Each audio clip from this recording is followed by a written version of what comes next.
Hey, everybody, welcome back. Andy and Jim are here, and we have Andy finally a new show name after at least 7 million options we worked through. Yes, none of which were provided by anybody who listens to this show. Not a single person.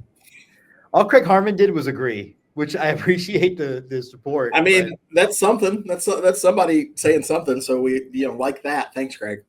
One of the ones we had talked about, was the having to do with polka. And he did say that if we did that one, we'd have to have some kind of explanation about polka every episode. And that just felt like a lot of work. I just think it's a really bad form to generate an entire show on the hope that a pitcher that was required in a trade over the winter might do well. Yeah, he's penciling in as the number 5 starter. For those of you who didn't notice the graphics, this is called Off Day with Ballpark Nation. Andy is, of course, the head producer on Ballpark Nation, and I'm the creator and host. And so we thought, a little co-branding worked out. Let's dive into some Astro stuff first. I think a lot of people took Jock Peterson's comment when he was arranged. That's who it was, right? Jock Peterson? Yes. His comment about Houston being over, different than what he was. His tone of voice did not match the internet uproar. What did you think of it? Well, he said it while he was wearing a blue hat with a white tee on it, so that automatically gets people's hackles up. Yeah. And Peterson does have a history of being kind of an outspoken idiot, and he'll fit in well in Arlington with the rest of that crew. Having said that, I doubt he gave two thoughts as to what words were coming out of his mouth, and I don't believe there's intent. But he's the same jackass that played for the Dodgers in 2017. He's the same jackass that played for the Braves after that, Giants most recently, I guess. And now he's a Ranger. He's a journeyman who hits left-handed pitching really, really well, or doesn't hit it at all. One of the things he does well, one of the things he doesn't do at all. And so you can it's a non-issue for me because I just can't generate myself to care enough, other than I need a pearl necklace for my girl dog, and so I want to know where he gets his. This is a different kind of show. We could go on a rant about pearl necklaces. He still wears the pearl necklaces, right? Yeah, I think that literally is my memory of him. That it does. Yeah, it felt like to me what he said was really no different than what half of Astros Twitter has been saying, that there is a decline happening, and we'll get into the Astros more as we get to spring training. But I'm sorry, you said decline happening. If you look at Astros Twitter, and I made the mistake of getting on X a couple of days ago, season's over. It's January 7th, and the season might as well not even play. Even though the Astros are still sort of seen as the lead landing spot for the best outfielder still on the market, which if they sign that guy, all of a sudden it's a great offseason, in my opinion, not just a good one. I still think it's a good one. I still think the fact is that they're projected to still win the division. ESPN had a breakdown of the top 15 teams who have a big hole, and the Astros have a big hole in WAR at center field, but the Mariners had 2 positions with big war holes. So to me, it would be baseball if it weren't perfect. So easy to make that joke. I know. I'm just gonna let it go. This is the problem. If you're not the Los Angeles Dodgers, every team in baseball is flawed in some way. Astros fans, and I don't like calling out our fans, and I know this is not really what we're talking about today, but we are ridiculously spoiled over the past 7-8 years, and the amount of just disdain that the fan base is showing right now for moves that I honestly think had to be made, and some things that are out of your control. Boris is very clearly slow playing Bregman's deal to try to maximize money, and the Astros decided not to play that game. And they said as much at the beginning of the process. We would love to re-sign you, but we have a time constraint where we need to know what's going on. Yeah. They wouldn't answer, and zero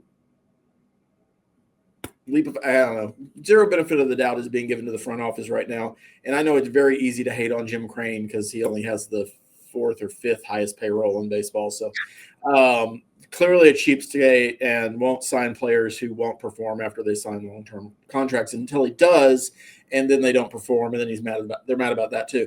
So there is no winning if you're Jim Crane, and I'm sure he can, cry his eyes out over his billions of dollars and be insulated from most of that criticism. But Astros fans just put on some new diapers. People are going to talk smack about you. You don't have Kyle Tucker. Alex Bregman's not going to re-sign with the Astros. This is still a team that's capable of winning 90 to 95 games. Yeah. Yeah. And for as much as everybody always complained, because remember, there were even people that were talking about, hey, should we trade Springer in his walk year? Should we trade Correa in his walk year? Well, he finally does that so we can actually get something for the player. And then it's all about no, he's the one guy we wanted to keep, and we were okay with him letting him walk. Except he doesn't hit the playoffs. So, no. Well, neither Jeff Bagwell, but anyway. But I want to go from one spoiled and out of control fan base to another one. My alma mater, the University of Texas, played Arizona State in the Peach Bowl. A couple of notes on that game. First of all, Texas became the first team to win all 6 New Year's Day bowls, which I felt like should have gotten a little bit more of attention because I think it's pretty cool. The other thing that I wanted to tell you that was interesting is, as you know, I've been applying for places to get my master's. And on January 2nd, I had an interview with Arizona State, and I accidentally made a joke. And so I will probably not be getting into Arizona State to get my master's degree. I want to and yet their admission rate is so high. So high. Yeah. Yeah. And honestly, they've got a sneaky good film program, which is what I'm looking for. And members of the UT staff that I still know and trust over there definitely recommended it. But I want to talk about the X's and O's of the game first. I felt like Texas probably went into that game looking past Arizona State a little bit.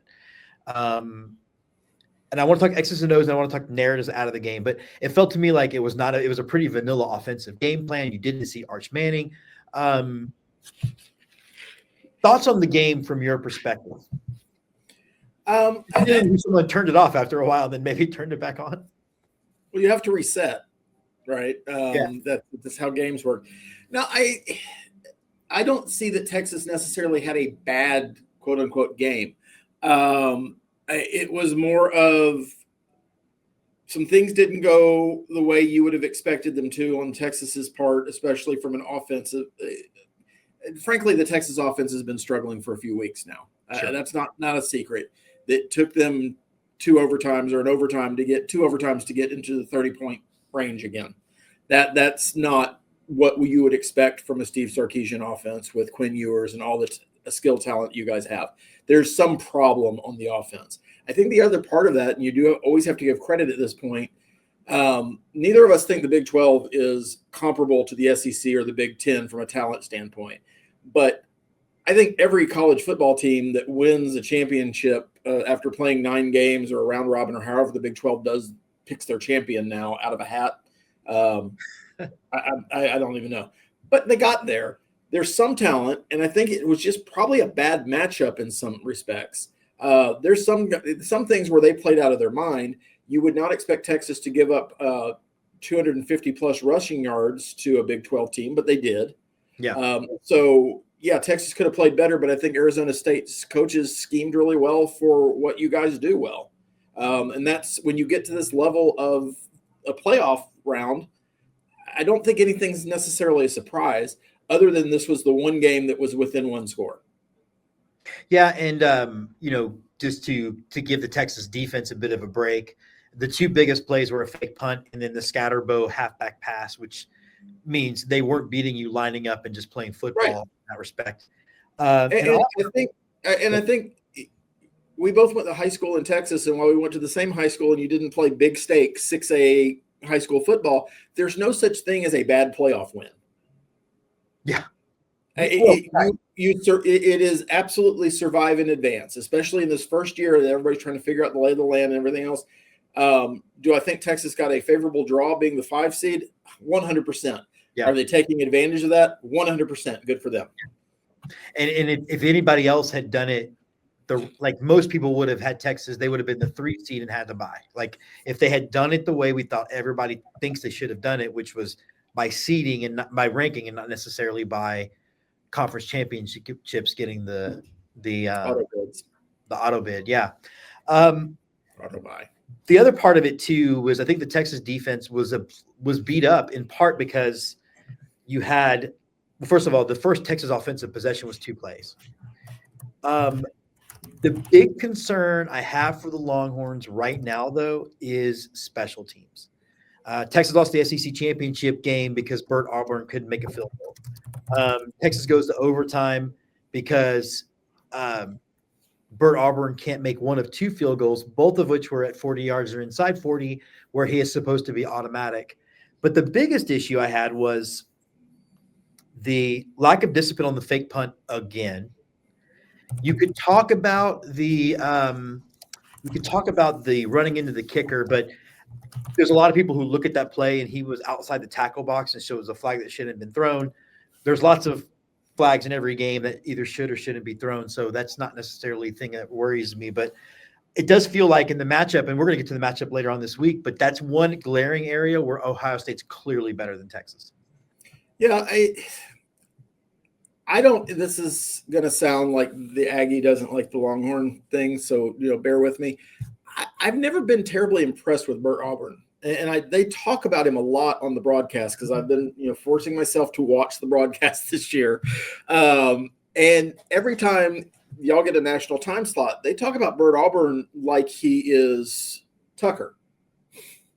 Yeah, he's not. He's a guy that's really good inside the 40. Not flawless, clearly, but really good inside the 40. And then at 41, it's a fucking crapshoot. Yeah. I don't get it. And that's not what I would think is a, what is it, Lou Grozo award? I don't think that – I just don't get the draw other than he's got a big horn on the side of his helmet, and so he must be good. That's literally the only – and he looks like Carrot Top. But it's even some of our fans who – and I know that that's like currency bias or recency bias, I guess, where you want to say that somebody's better than somebody who played years ago because the one guy's still playing. But I've seen Justin Tucker comparisons, and Justin Tucker, is he still kicking in the NFL? Like he is one of the best to ever do it. And this guy's just a guy. And I don't even know that he's on scholarship. Like that's one thing Texas has often not done was they've used walk-ons as kickers and then maybe giving them a scholarship later. But I wonder if that strategy will change. Yeah, I don't know. I know the scholarships are going to go up, but the SEC is reducing the scholarships. So I don't know how that all works out in the wash with teams, but everybody's going to prioritize. I mean, it's the famous line, a kicker misses a field goal and there's going to be open tryouts on Monday on campus. Yeah. There's some truth to that with a lot of programs that's, there's enough guys who played high school football in Texas that can kick from within the 30-yard line. Maybe that's all we need is an extra point kicker. You don't see it a lot anymore, but yeah, I think that's which is so silly because generally speaking, the kicker of any position on your football team is going to face the most high pressure situations. Yeah. But it's also, how do I put this nicely? I don't want to offend any special teams guys out here, but football players don't consider kickers football players unless they make the kick. Otherwise, they're just the weird guys hanging out doing calisthenics while everybody else is lifting weights. Wearing 2 different color shoes.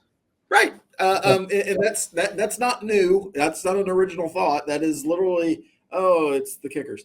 So I don't know. It would surprise me if your special teams coach, who is Jeff Banks, who used to be a coach at A&M, which is why I know his name,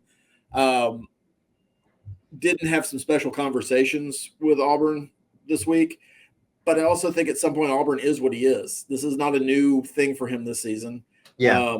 I think, if you want to draw criticism and you leaving a game down to a kicker, I want to kind of talk about Quinn Ewers again. And why aren't you scoring touchdowns? Why aren't we talking? And that's been a perplexing thing. I will say, though, it looked like Sark tried everything, including the during the timeout, talking to him, very Mac Brown style. Mac Brown was known for embracing the pressure. Like he told Dusty Mangum, hey, it's gonna be real cool when you win the Rose Bowl right now, isn't it? You know, he was not a guy, and it looked like Sark was kind of telling him, look how great this is going to be. You're about to win a playoff game. Doink off the thing. Quinn Ewers, there are two realities to his performance. There is the reality of his performance, and then the discussion about the reality of his performance. And I want to do the performance first itself, because you and I are also interested in media and how media will run with the story, whether it's accurate or not. He was very pedestrian in that game outside of the first half. He has some of the same problems that he had before. And I will admit the 3 consecutive throws he had in overtime were the kind of throws you expect from him all the time. And maybe what we saw was a little bit of him letting his dick hang out a little bit. Maybe that's what we get going forward. But pretty pedestrian performance, right? Despite what the numbers say.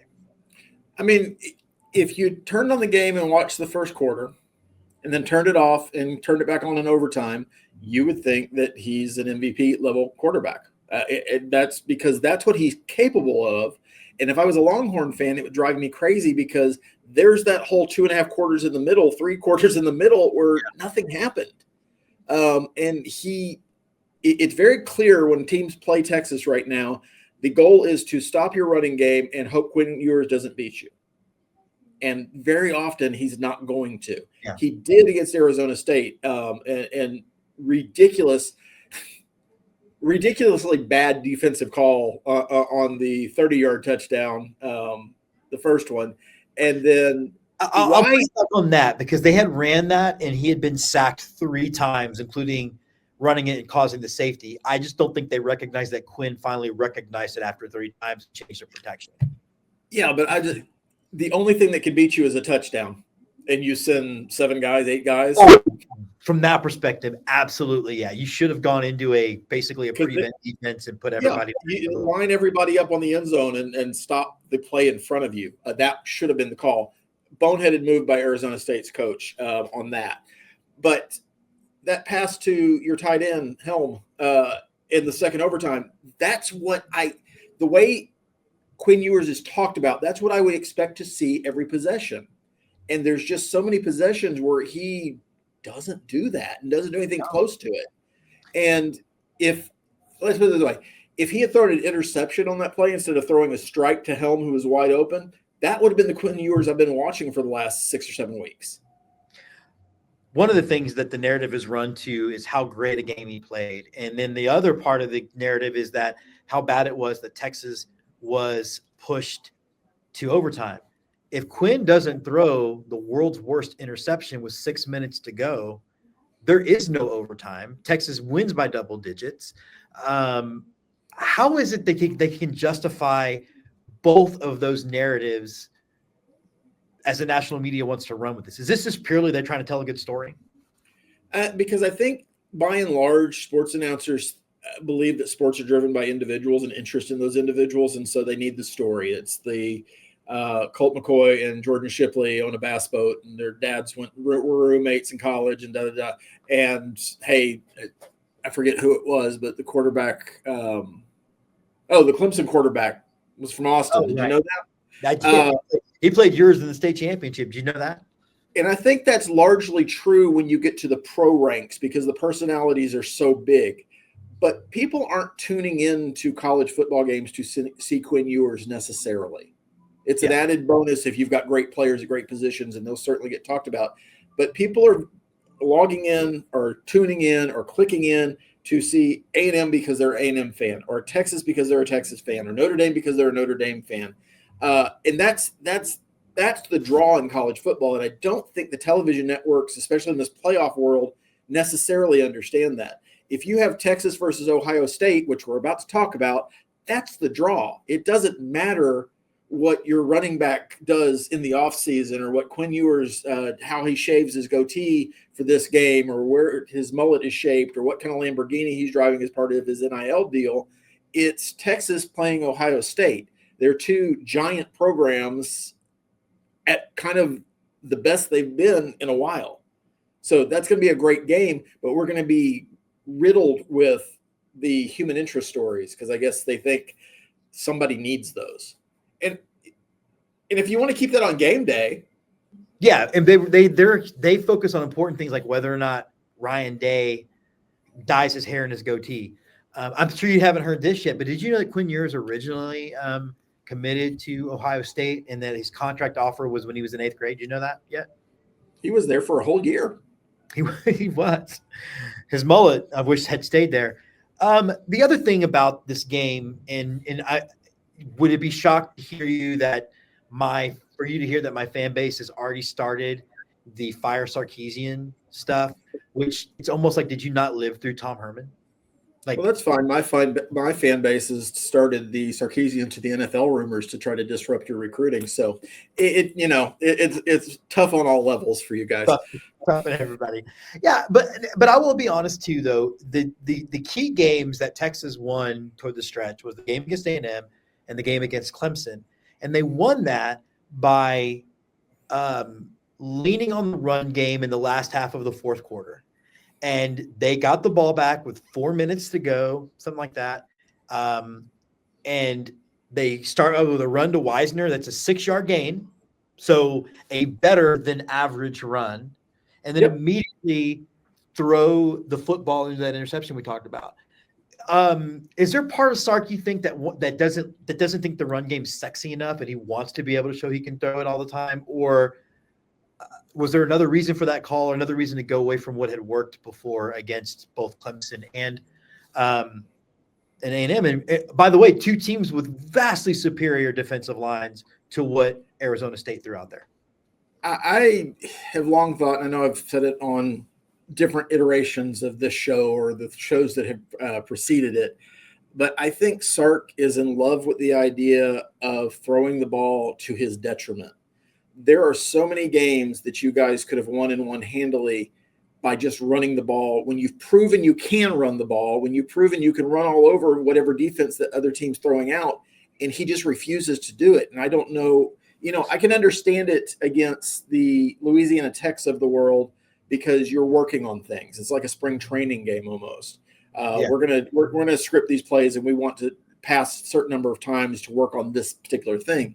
But when you're talking in a conference championship game or a game to determine a conference championship or a game to advance in the playoffs, you really got to get to the point of it's working, just go with it.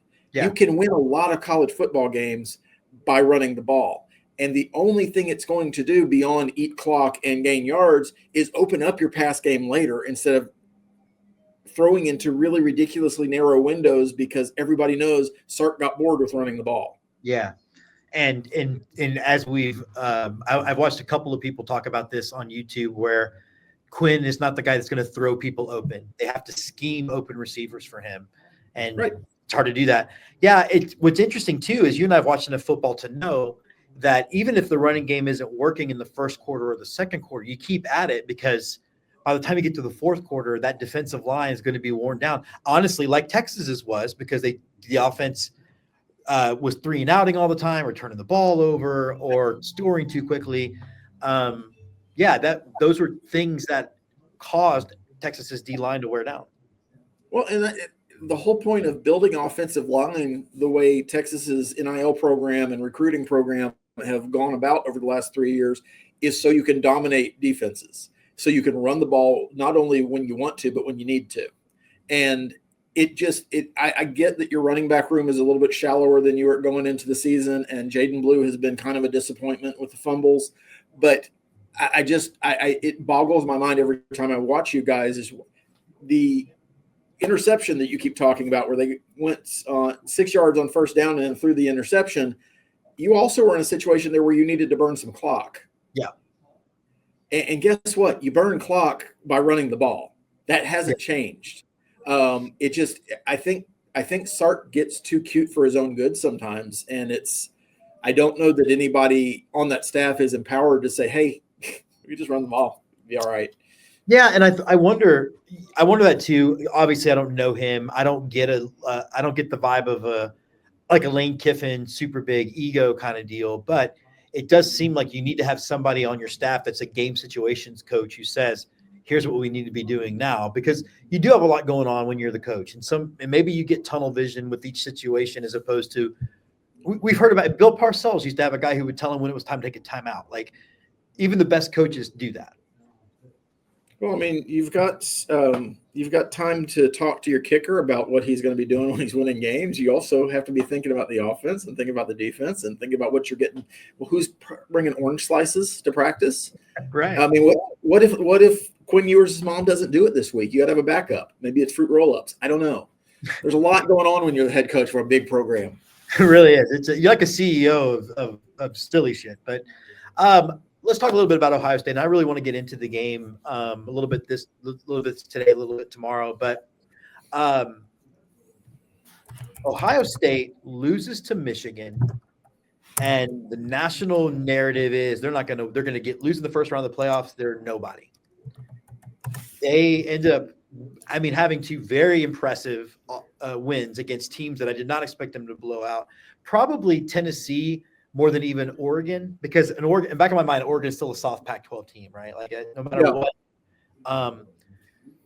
But Texas has a pretty impressive win against Clemson, struggles against ASU, and now the narrative is that Texas doesn't even belong on the field with Ohio State. How much of that is just the media hyperbole, and how much of it do you think is real? I think that Ohio State, the way they're currently playing, is going to be the best team you guys have faced this year. If you play the way that you played against Arizona State, I think it's going to be a long day for the Texas fan base, because Ohio State is designed to take advantage of those sort of things. Having said that, I see these two teams as being pretty evenly matched. So I didn't even look at the line. I assumed that you guys are favored since it's basically a home game being in the Cotton Bowl. And I think you should be favored anyway, but that's, I don't know if it plays that they're one of the top 4 seeds and you guys are the 5 seed or whatever. Ohio State's not exactly impressive about any specific thing that they do. It's just the sum of the parts is somehow better. The whole is better than the sum of the parts. And so they're solid. They're solid against everybody really, except for Michigan. And I think that's a Ryan Day personal bugaboo that is not going to come into effect this week, unfortunately. Yeah. Well, and let me just be clear.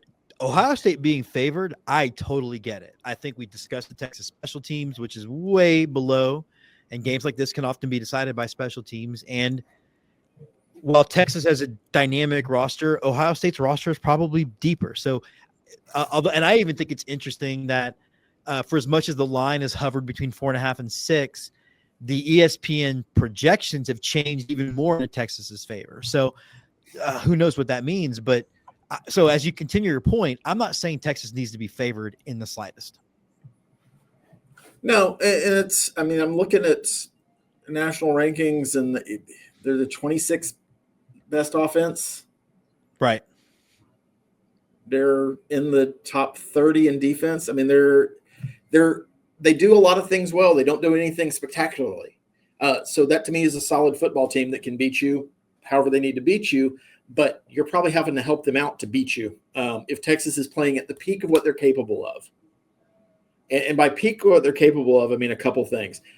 Quinn Ewers doesn't take 2 quarters off mentally, which I think we've seen over the past several weeks. And honestly, through a lot of his career, you can make completions downfield. You can get Ryan Wingo involved in the game. I don't know what his issue is route running or something, but he should get more playing time than he does.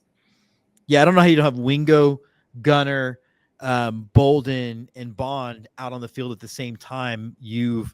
That's a pretty dynamic receiving core. And like we were just talking about, if Wisner is running effectively, even if he's not in the first quarter, you've got to keep feeding him. You've got to keep feeding the running game. And I think I know it's risky, but put Arch in for a couple of design runs from the quarterback, even if they know it's coming, just so they're having to honor it and pay attention to it, because, you lose track of who's in at quarterback periodically. Having And said if you that, get, Ryan, and you could build some, yeah. So I'm sorry. Go ahead. I mean, having said that, Ryan Day is a good coach. I know the fans in Ohio and Columbus are not thrilled with him because he keeps losing Michigan, but I think 99% of fan bases would trade their head coach for him. He's young, he's dynamic, he's a great recruiter. And again, other than not being able to beat Michigan, he seems to have his team in a position to win a lot more often than he doesn't. I also think you could say the same thing about Texas. This is going to be a game with whoever makes the fewest mistakes is going to win, because I think there's a lot of – I think your defense is very good. I think their offense is up to that task, and I think vice versa is true. So it's really hard to call, and I don't – unless there's injuries that I don't know about, I don't know why a line would be moving at this point. Yeah, Texas is apparently going to have – everybody will be healthy, including – they didn't have Cam Williams against Arizona State. And then the two guys that got knocked out will apparently be back.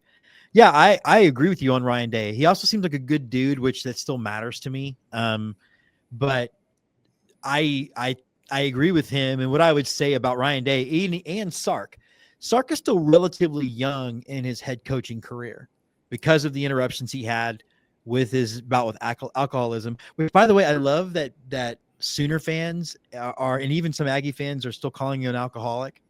And I was like, well, he beat your ass when he was drunk then, I guess. I don't know. But it took Mac Brown forever to beat Bob Stoops. Like, that sometimes happens, but once it happens, it kind of changes the narrative altogether. And before we get accused of me talking out my ass, I am aware that Ohio State has the number 1 ranked defense in the country. I also am aware they play a lot of Big Ten teams that don't necessarily put up a lot of points. So Purdue, they're Northwestern. There's some things in there that you are, dealing with. But Texas got to play Vanderbilt, I guess. So I know I'm picking on a bowl team in Vanderbilt that probably actually won the bowl game. But it's real interesting how these teams match up, because neither of the offenses are kind of what you would have expected. Texas right now is sitting at the 3rd best offense yard per game wise. I'm not looking at defensive efficiency or any of that kind of stuff. Allowing 277, almost 278 a game, and Ohio State's at 1, allowing 245 a game. Yeah, that difference. So, which means if you're expecting a 14-7 kind of football game, you're going to get a 35-42 sort of football game. Yeah. Sark has definitely embraced he's actually calling Texas massive underdogs.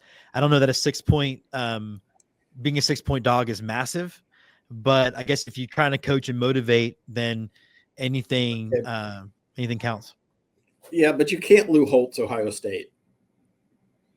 You can't Lou Holtz. Well, Lou Holtz was famous for talking up every opponent, and I just don't even know how we're going to score a touchdown this week, and then beating them by 50 points. But he was doing it to like Army.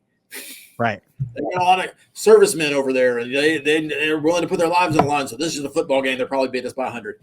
And I don't know that that's really Sark's personality.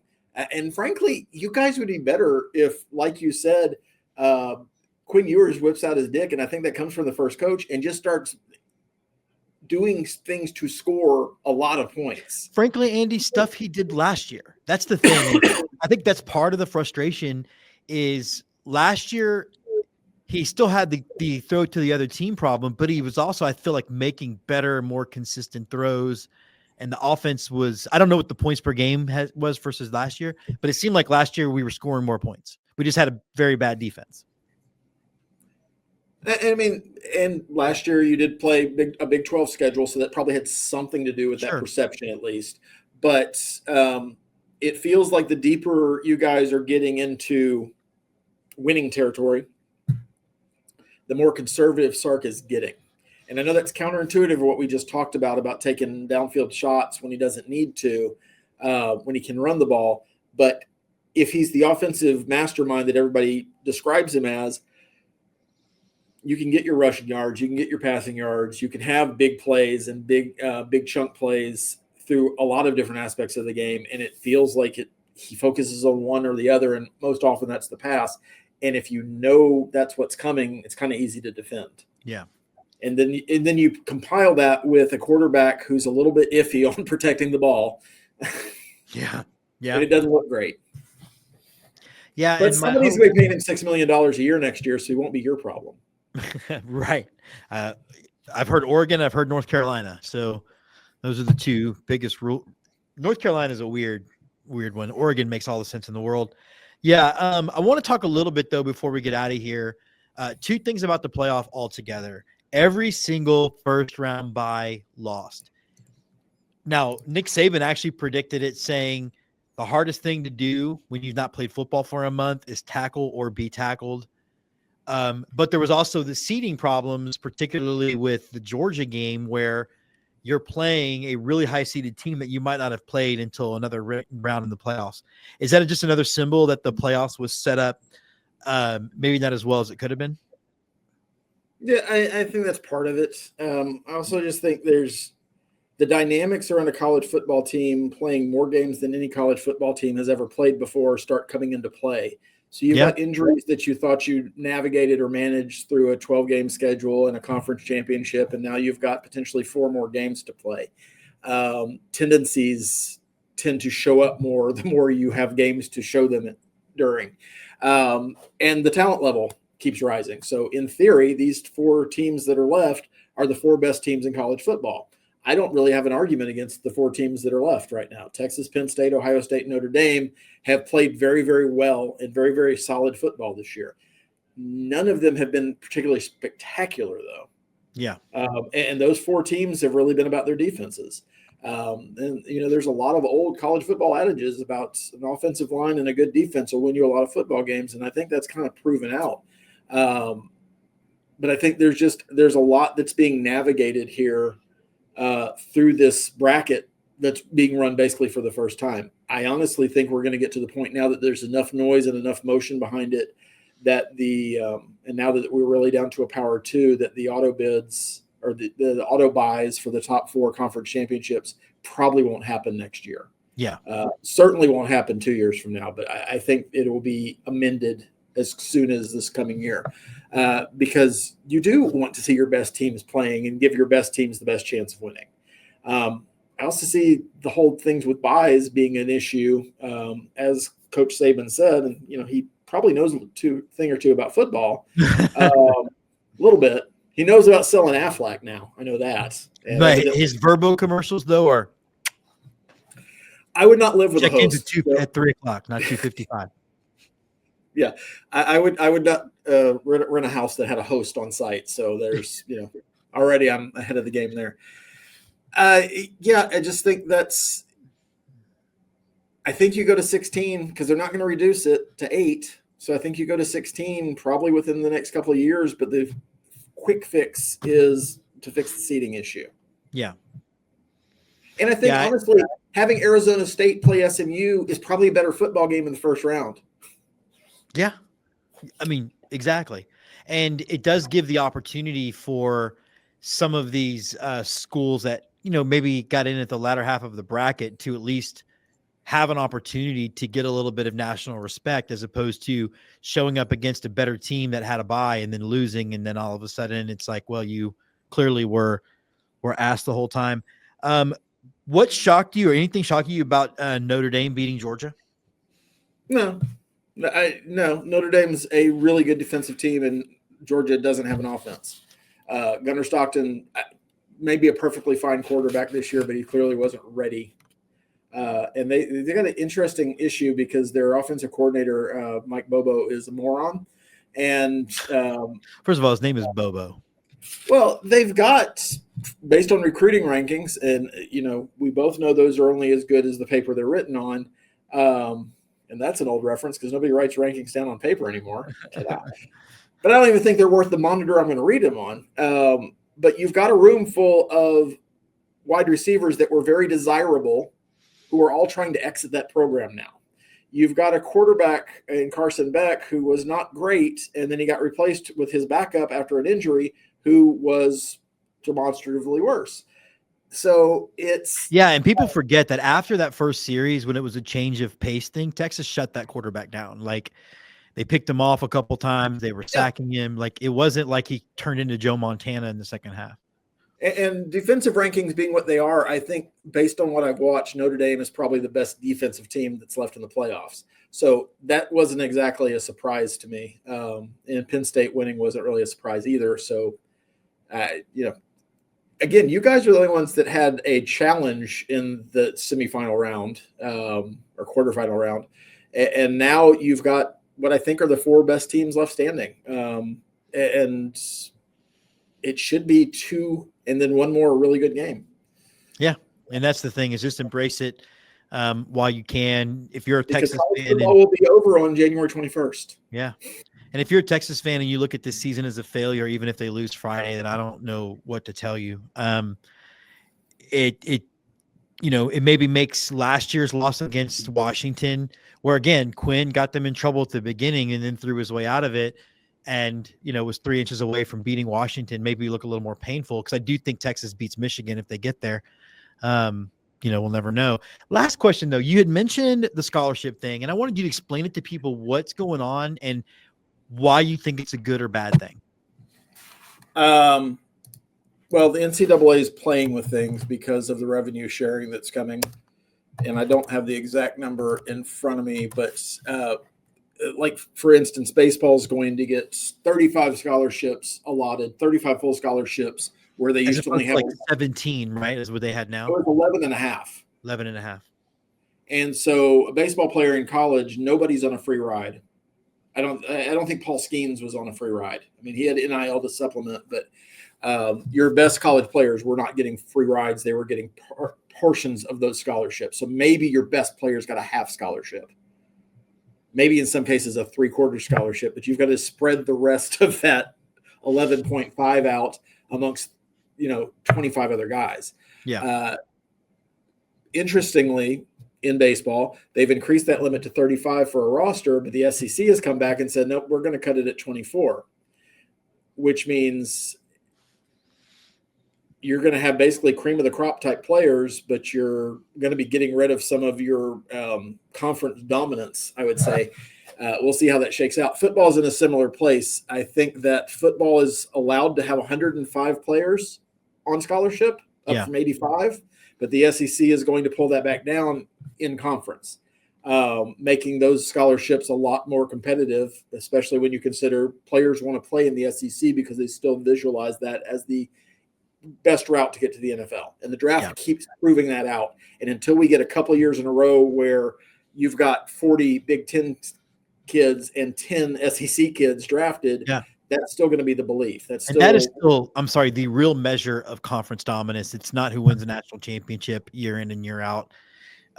It's who has the best players, and that's the way you tell who has the best players. Yeah, and so it's going to be interesting because these big schools are going to be required to pay out a percentage of their revenues now to the players who are participating in athletics. And a lot of that's to be determined. But when you talk about a school the size of A&M, the school the size of Texas, you're talking about a $20 million price tag that's just given to the students that the schools used to be collecting. So you're seeing things with athletic departments cutting heads, limiting scope. A school like Texas, a school like Texas, who has famously had two ADs, even though one was technically in charge of the other, and 2 sets of administration for women's sports and men's sports, I think things like that are going to be part of the past because there's just no way to justify that and having to pay out $20 million to student athletes. And I'm not begrudging the kids from getting the money. That's not the conversation. Especially football. If they're going to get their heads bashed in for our entertainment, the least they could do is get some of that revenue. But college ADs are going to start looking different because of those cost limitations. And the scholarships are just a natural outreach of that. I also think you're going to get to the point where sooner or rather than later, the students are going to be viewed as employees. There's probably going to be a collective bargaining agreement, and you're going to start seeing contracts put in place, not just NIL deals. And so an SEC contract, for instance, might look a certain way and guarantee that a student's going to be on campus for at least 3 years unless coaching changes happens or something like that. Because what's happening right now with unlimited transfers and unmanaged, unregulated NIL is not maintainable long term. Yeah, and both Kirby Smart, Ryan Day, and Sarkisian talked about how that timing of the transfer portal while these playoff games are happening means you're taking your eye off of one or the other thing, and that's not super fair to those teams that are still playing. Well, and also it's hard. I get the need for the student athlete to have the freedom that any other employee would have to go seek a job where they want to seek it. I don't begrudge them that, but there's got to be some give and take there where a school throws a bunch of money on the front end to a kid, and then the kid doesn't like his first week of practices in the spring and decides he's going to go transfer elsewhere with all the money he was given from a front end deal. We had an issue with A&M with Walter Nolan, who played at Ole Miss this year and will be going to the NFL. Part of the reason he ended up at Ole Miss is because we put some things in his NIL deal about appearances in College Station, physical appearances, and it'd be very difficult to do if you were in another college town. And he got very chapped about that and realized that maybe having a family member negotiate my deal isn't the smartest idea. Has he not paid attention to Vince Young's contract, or no? That's it. No, I have no earthly idea. But it's a fascinating thing to me, the way this is all going to shake out, because I don't think anybody really knows, but it's definitely changes are coming. And I think the playoffs, NIL, for unlimited transfers, it's all part of a bigger puzzle. Yeah, and definitely you can provide some college football talk in the offseason. Now, we're going to end every episode with a highlight from both Texas A&M and the Longhorns. We're going to start with the Longhorns with my favorite Vince Young play that wasn't against USC. Nickel all night. They'll rush three. Carpenter moves up into a gap. Now you back out. Second down and 9. Got a lot of time. Throws in zone. Cut! Touchdown, Texas! This week I'm going to pick the highlight of where we go 8-5 again. And Reed looking to throw. Nope, not for long. Takes off running and will spin down near the goal line. And they will shove him into the end zone for a touchdown. That's the end of our very first episode of Off Day. Although, you know what, Andy? I don't think you and I had an off day. I think we were great. I think there's always part of us that's a little bit off.